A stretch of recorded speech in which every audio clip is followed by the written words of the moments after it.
लोग हजारों वर्ष तक तपस्या कर रहे थे, भगवान नहीं मिले, और ध्रुव जी को 5 महीने में मिल गए। जैसे 5 महीने में भगवान मिले ध्रुव जी को, तो सब संत अपना झोला उठा करके चले गए अपने घर। किसी ने पूछा अरे कहां? बोले भगवान तो बड़े स्वार्थी हैं, भगवान तो ऊंच नीच देखते हैं। बताओ ध्रुव को 5 महीना में मिल गए, हम यहाँ 5000 साल से यहाँ इतने सारे संत लगे हुए हैं, अभी तक ठाकुर जी नहीं मिले, उसको 5 महीने में मिल गए। इसका मतलब क्या है?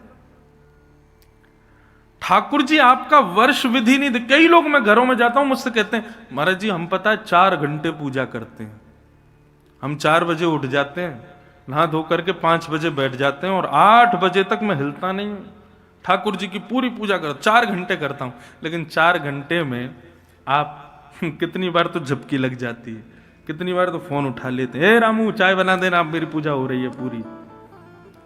ऐसे 4 घंटे का क्या फायदा है?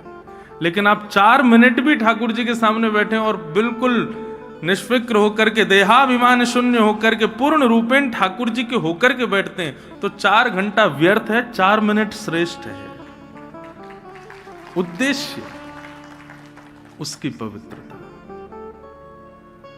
बदलने को एक क्षण भी बहुत है, और ना बदलने को एक जन्म भी कम पड़ जाएगा। बदलना होगा तो एक क्षण में बदल जाओगे, बस उस क्षण में उद्देश्य पवित्र हो, उस क्षण में भाव पवित्र हो, उत्कंठा पवित्र हो। ध्रुव जी की तपस्या 5 महीने की थी, लेकिन 5 महीने में भगवत प्राप्ति की उत्कंठा। उत्कंठा मतलब, उत्कंठा किसे कहते हैं?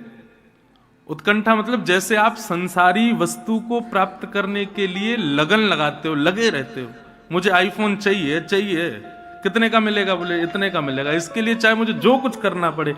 माता पिता लोभ देते हैं बालक को, इतने % मार्क्स लाएगा तुझे मैं आईफोन दूंगा। तो बालक अपने भविष्य को केंद्र में नहीं रखता, आईफोन को केंद्र में रखता है और पढ़ता है, और अच्छे मार्क्स लाता है तो माता पिता उसको देते हैं। ऐसे ही बंधु हर क्रिया के लक्ष्य में श्री कृष्ण, ये उद्देश्य की पवित्रता है। लोग वृंदावन भी आ रहे हैं ना, तो उनका उद्देश्य पवित्र नहीं है। उनका उद्देश्य वहां भी पुण्य की प्राप्ति और क्षमा करें हाथ जोड़ के प्रार्थना। ये ऐसा नहीं सोचना ये महाराज जी हमको आज डांट रहे हैं क्या। डांट वांट नहीं रहा हूं मैं, तो केवल एक बात बता रहा हूं, सबको बता रहा हूं, जो लोग आस्था पर भी सुन रहे हैं या भक्ति पथ लाइव पे भी, यूट्यूब पे, सबको कह रहा हूं, उद्देश्य अपना पवित्र रखो। आप कोई भी क्रिया करिए, फिर वो क्रिया लाभकारी होगी।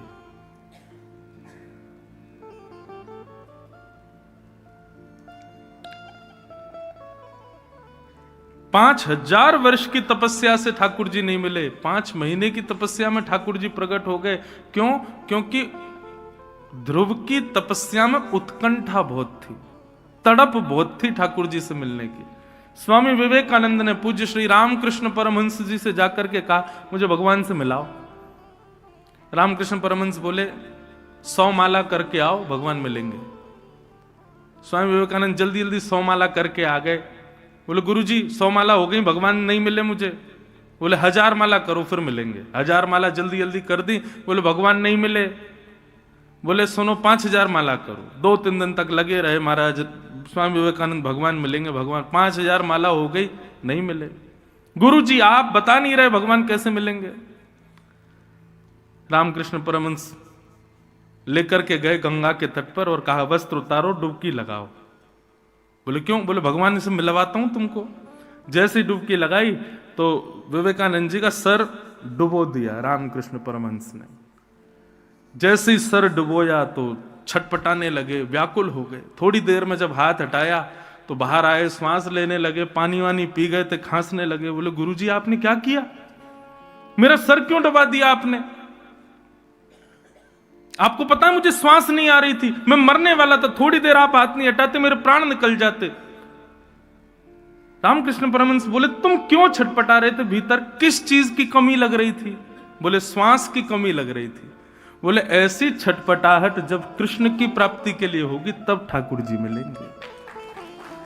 जैसी छटपटाहट तुमको वायु के लिए, जैसी छटपटाहट हम आप सबको भोजन की, जैसी छटपटाहट व्हाट्सएप खोलने की, फेसबुक चलाने की, फोटो खिंचाने की, अरे कुछ नहीं करना। ये छटपटाहट हमारे अंदर है, लेकिन है किसके लिए? सांसारिक भावों के लिए।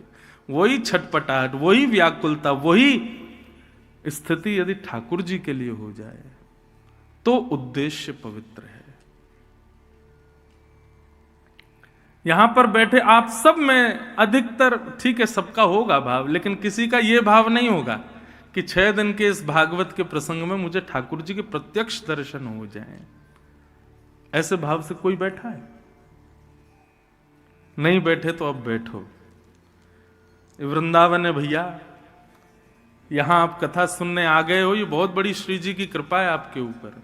मैं भी सुना रहा हूं, ये भी मेरे, हम कथा वक्ता जरूर हैं, लेकिन वृंदावन में ही कथा नहीं कह पाते, सब जगह कहते हैं।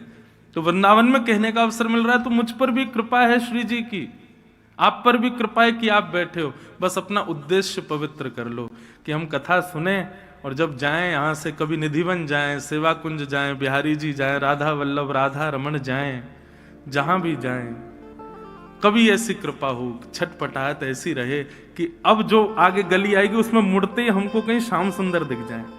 अब हम जैसे आगे जाएंगे तो वहां हमको कहीं ठाकुर जी के दर्शन हो जाएं। अब जैसे ही हम ये रिक्शा से उतरें तो वहां श्री जी की कोई झलक दिख जाए। ऐसी छटपटाहट, ऐसी उत्कंठा हृदय में होनी चाहिए वृंदावन आए हो तो।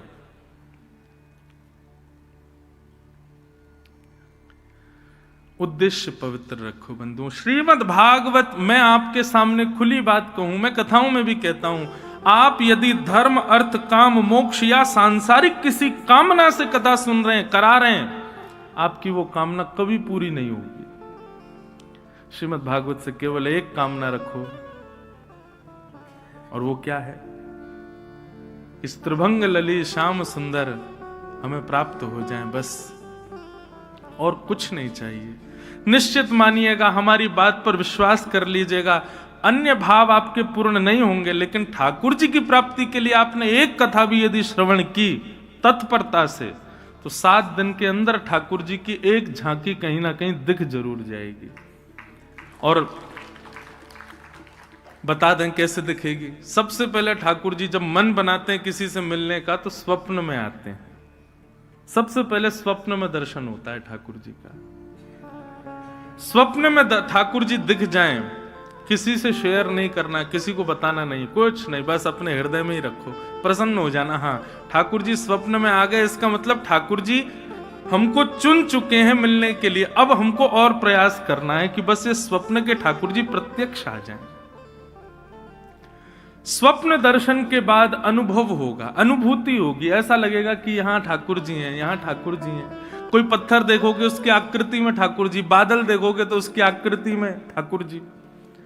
हम हवाई जहाज में जब बैठते हैं तो खिड़की वाली सीट पे ही बैठता हूं, तो हमारे पंडित जी बोलते हैं, महाराज जी आप 5000 बार बैठ चुके हो, फिर भी खिड़की पे ही क्यों बैठते हो? मैंने कहा मैं बादलों की आकृति देखता हूं, कभी कभी ठाकुर जी दिख जाते हैं। उस आकृति में कभी कभी ऐसा लगता है शामा शाम कहीं दिख जाएं, इसलिए खिड़की की तरफ बैठता हूं कि आकृतियां वो देखता रहूं। हमारी हर स्थिति, हर भाव ऐसे हो जाए बंधुओं कि नकारात्मकता कहीं ना रहे। घर से निकलते छींकते हैं तो लोग पानी देते, पानी पियो, अशुभ है। नहीं, वैष्णवों के लिए कुछ अशुभ नहीं होता। जिसके चित्त में ठाकुर जी हैं उसके लिए सब चीज भावुक है, सब चीज अच्छी है। मीराबाई ने ब्याह के बाद कभी श्रृंगार नहीं किया, एक दिन श्रृंगार करके आई, परम सुंदर श्रृंगार किया, और उसी दिन उनके पति की मृत्यु हो गई। लोग कहने लगे ये अशुभ है, आज श्रृंगार किया तो आज पति नहीं प्राण त्याग दिए। पर नहीं, वैष्णव की कोई भी क्रिया अशुभ नहीं होती। सांसारिक व्यक्ति की हर क्रिया में भय बना रहता, कुछ गड़बड़ी ना हो जाए, कुछ अशुभ ना हो जाए, कुछ गलत ना हो जाए। वैष्णव की कोई क्रिया गलत नहीं होती, उसकी हर क्रिया में सकारात्मकता होती। इसलिए भैया और कोई उद्देश्य मत रखो, श्रीमद् भागवत जी से एक ही चीज मांगो कि बस हमको ठाकुर जी मिल जाए। 2024 का एक ही प्रण ले लो, आप कहीं भी जाओ, कुछ भी मांगो, कुछ भी करो, जो भी आपके मन में है। पर अब 2024 में हमारी कई एक बात मानना, किसी भी तीर्थ में जाओ, धाम में जाओ, कोई अनुष्ठान कराओ, संकल्प करो, कुछ भी करो, हर जगह एक ही कामना करो, बस श्याम सुंदर हमको मिल जाए, एक बार मिल जाए, ठाकुर जी हमको एक बार दर्शन दे दें बस। तो स्वप्न दर्शन, फिर अनुभव दर्शन, अनुभूति होगी, आकृतियां कुछ भी होंगी, आपको दिखेगा कि नहीं ये तो ठाकुर जी हैं, ये देखो ना ऐसा लग रहा है कि श्याम सुंदर खड़े हैं, बंशी बजा रहे हैं, ऐसी आकृतियां दिखेंगी।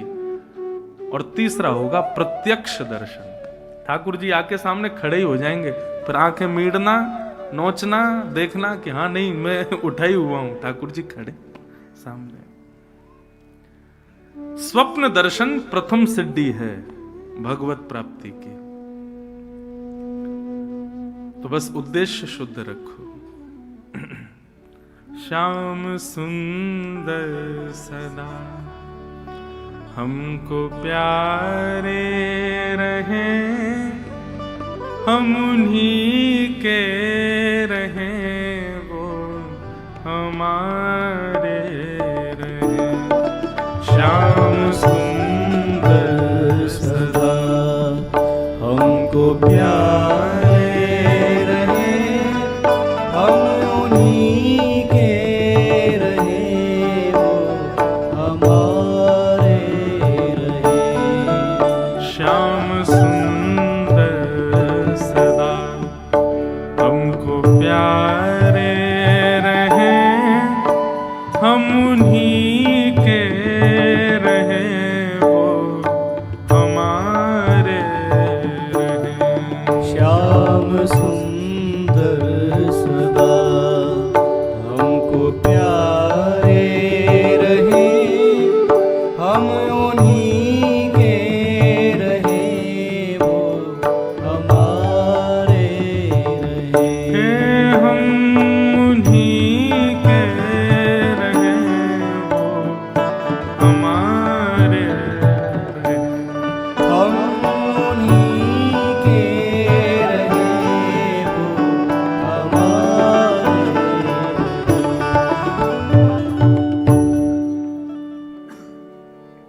आइए अब भागवत के प्रथम स्कंद में प्रवेश करें। कल हम आप सब लोगों ने महात्म का श्रवण किया।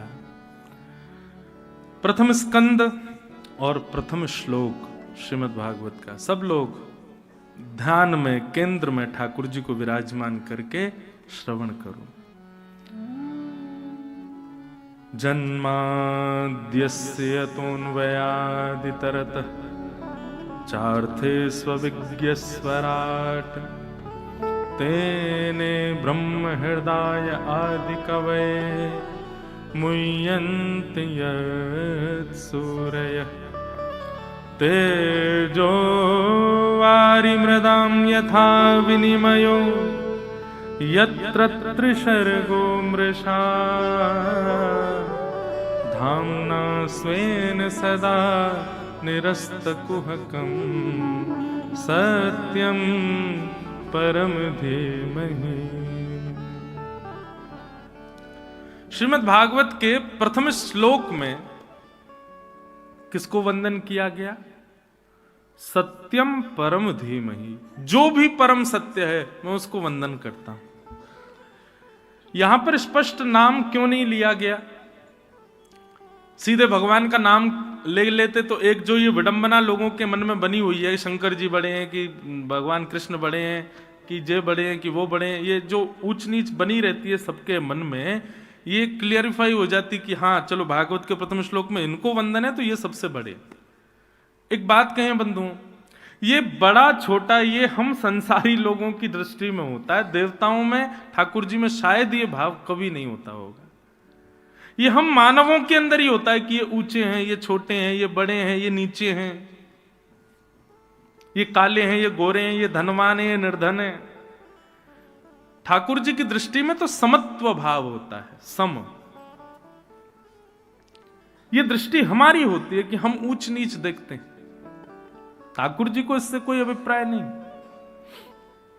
बहुत सावधानी से सुनो। सत्यम परम धीमहि, यहां पर परम सत्य को वंदन किया गया।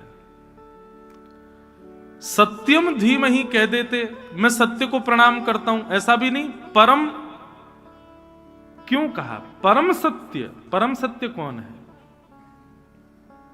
कलयुग केवल नाम आधारा, सुमिर सुमिर नर उतरे ही पारा।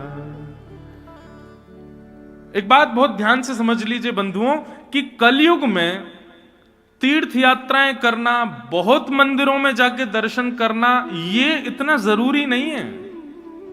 कलयुग में तन को एक जगह बिठा करके मन से ठाकुर जी का नाम उच्चारण करना, यह बहुत आवश्यक है। कलयुग में नाम की प्रधानता ज्यादा है, दर्शन की प्रधानता, ठाकुर जी के श्रृंगार की प्रधानता, ठाकुर जी के उत्सवों की प्रधानता ठीक है, करनी चाहिए जब समय मिले, जब अवकाश हो, पर सबसे ज्यादा प्रधान है ठाकुर जी का नाम स्मरण।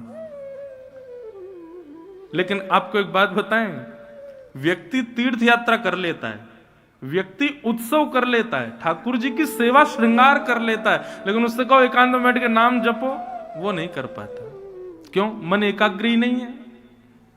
बंबई में मेरी कथा चल रही थी तो एक व्यक्ति बोला, महाराज जी जब मैं नाम जप करता हूं ना तो नेत्र बंद करता हूं तो मुझे ठाकुर जी नहीं, मुझे अप्सराएं दिखती हैं, मैं क्या करूं? सोचो, आप हंस तो गए सब, लेकिन एक बात कहें, यहां पर बैठे भी 95% लोगों को भी ऐसा ही कुछ दिखेगा, ठाकुर जी नहीं दिखेंगे। यहां पर बैठे भी 90% लोगों को ठाकुर जी नहीं दिखेंगे नेत्र बंद करने पर। और ये इसका कारण क्या है? चित्त हमारा मलिन है।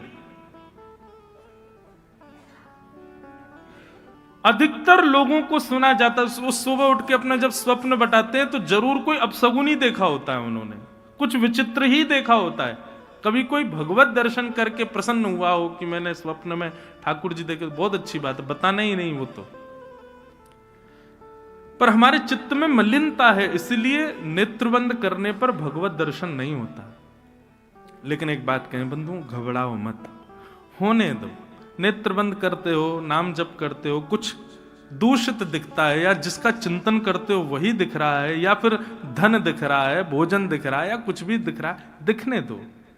आप लगे रहो, आप अपना प्रयास करते रहो। आप उस नाम जप को छोड़ो मत, ये बहाने से कि हमें शुद्धता नहीं आ रही है मन में। आप करते रहो, लगे रहो। करत करत अभ्यास के मनमत होत सुजात। अभ्यास में लगे रहो। Practice makes man perfect. अभ्यास से ही परफेक्शन आता है। आप अभ्यास कीजिए। ये कली का प्रभाव है। कलयुग नहीं चाहता कि हम भजन करें, इसलिए कली दूषित विचार हृदय में प्रकट कर देता है। परंतु आप लगे रहो, लगे रहो, लगे रहो, लगे रहो, तो कली भी समझ जाएगा हम चाहे कितना भी कर लें, ये रुकने वाला नहीं है।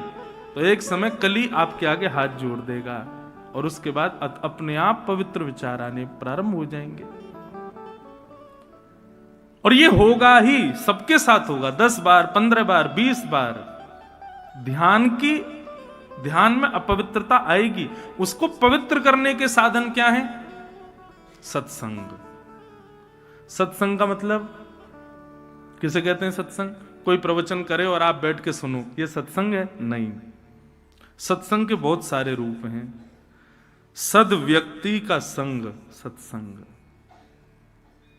सद भोजन का संग सत्संग।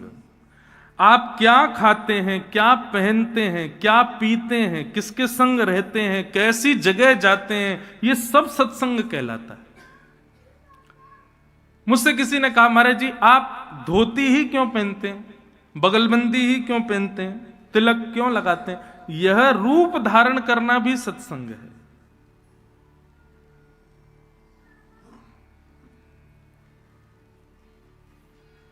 बाहर रोड पर कोई ठेले वाले ने कुछ चाट वाट बेच रहा हो, वहां आप लोग जाएंगे ना तो वो कुछ नहीं कहेगा, जैसा कहो के बना के दे देगा। लेकिन धोती पहन के बगलबंदी पे तिलक लगाए हम जाएंगे ना, तो हमसे वो 5 बार पूछेगा, महाराज जी मैं थोड़ा साफ कर दूं, मैं थोड़ा हाथ धो लूं, ये पवित्र है, शुद्ध है, कोई दिक्कत नहीं। अरे और छोड़ो, फ्लाइट में जो एरोस्टेज भोजन परोसने आती है ना, वो सबसे पूछती है वेज नॉन वेज, लेकिन हमारा रूप देख के वो नॉन वेज तो बोलती ही नहीं है।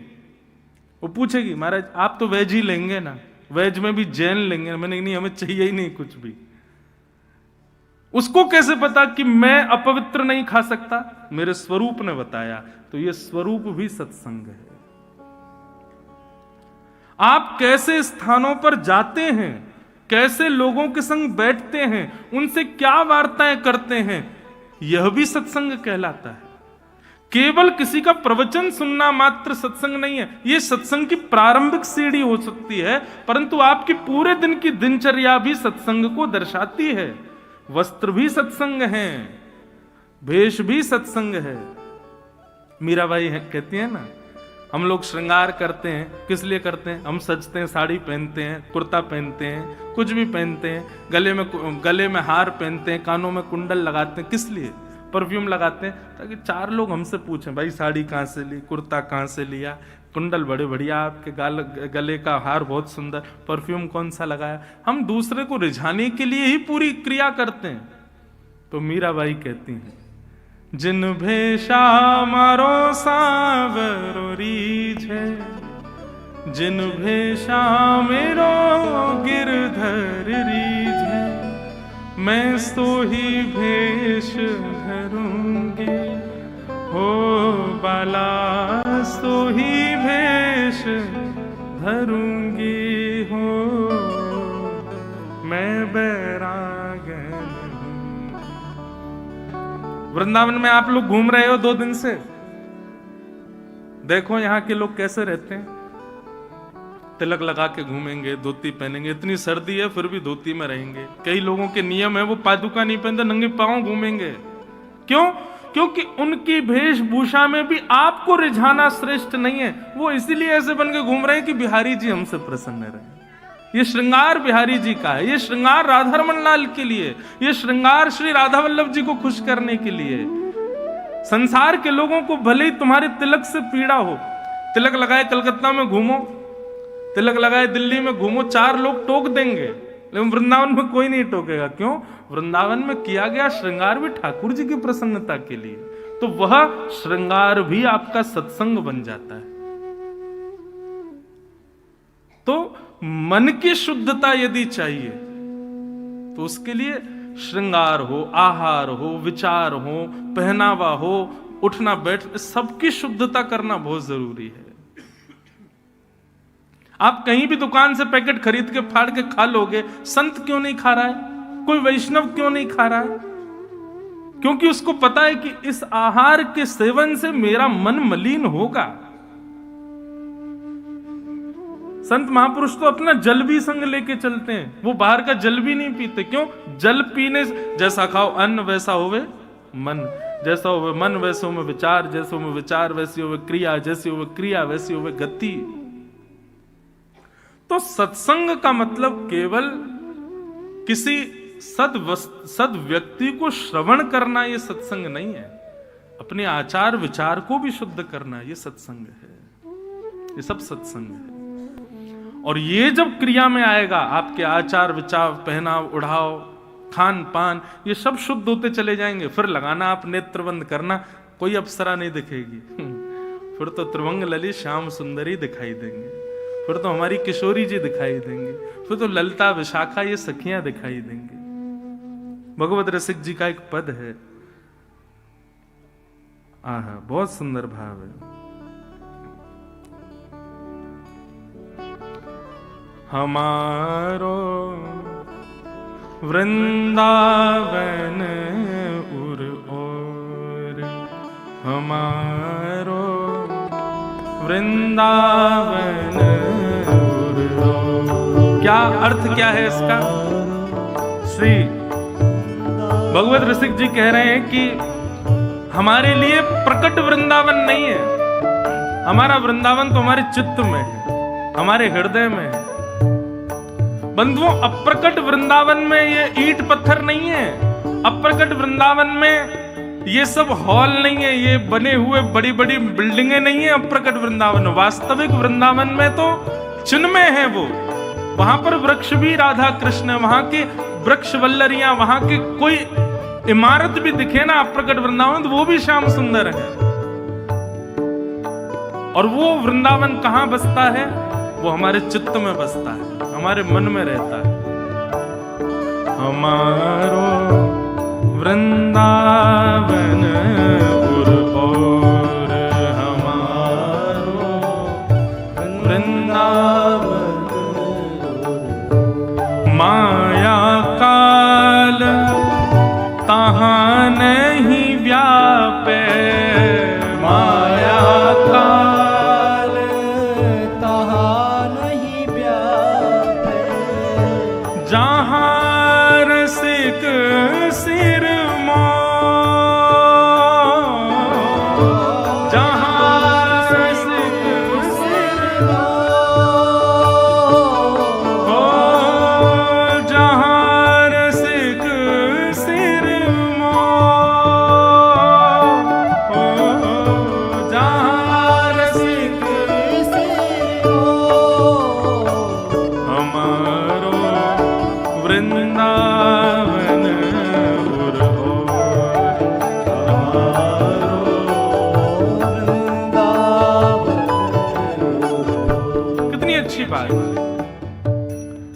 जहां पर पुलिस खड़ी हो वहां कोई चोरी कर सकता है? नहीं। जहां पर टीचर बैठा हो वहां बच्चे शैतानी कर सकते हैं? नहीं। ऐसे ही हमारे जीवन में जितने भी पाप आते हैं वो मन से आते हैं। यदि उस मन में श्रीधाम वृंदावन विराजमान हो जाए तो कभी कोई पाप आएगा? कभी नहीं आ पाएगा। यहां पर कह रहे हैं माया काल तहां नहीं व्यापे, जहां रसिक शिरमोर। बोले भैया तन से वृंदावन आ रहे हो, तन से वृंदावन में रह रहे हो, इसका कोई अभिप्राय नहीं है। तन को कहीं भी घुमा लो, तन जैसे यहां से बाहर जाएगा फिर बिगड़ जाएगा। इसलिए क्या करो, जितने समय के लिए वृंदावन आए हो प्रयास करो कि उतने समय में वृंदावन को चित्त में लेकर के चले जाओ। वृंदावन सदा चित्त में रहे तो वहां पर किसी भी प्रकार का पाप प्रवेश नहीं कर पाएगा। माया काल तहां नहीं व्यापे, माया काल तहाँ नहीं व्यापे, जहां रसिक सिर जहां रसिक सिर हमारो वृंदावन